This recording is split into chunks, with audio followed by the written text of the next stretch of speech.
नमस्कार, मी तुमची लाडकी जान्हवी. तर हा व्हिडिओ टाकायला थोडा उशीरच झाला.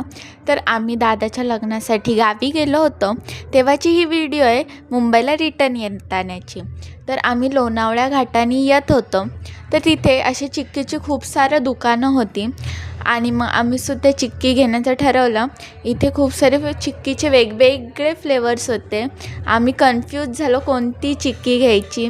तर आम्ही special mix chikki, peanut crush chikki आणि चॉकलेट पीनट क्रश चिक्की घेतले आणि हेच खाता खाता ट्रॅव्हलिंग एन्जॉय केलं. नंतर खोपोलीमध्ये आल्यावर इथे गगनगिरी महाराजांचं मठ होतं. आम्ही आत गेलो,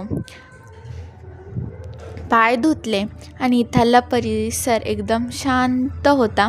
मन अगदी तृप्त झाले.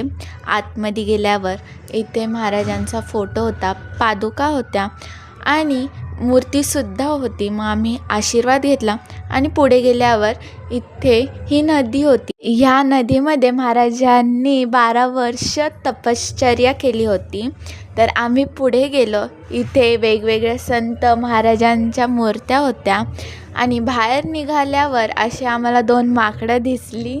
नंतर आम्हाला भूक लागल्यामुळे आम्ही हॉटेलमध्ये गेलो, ट्रिपल राईस ऑर्डर केलं. हे खाऊन झाल्यावर आम्ही घरी जायला निघालो. बाय.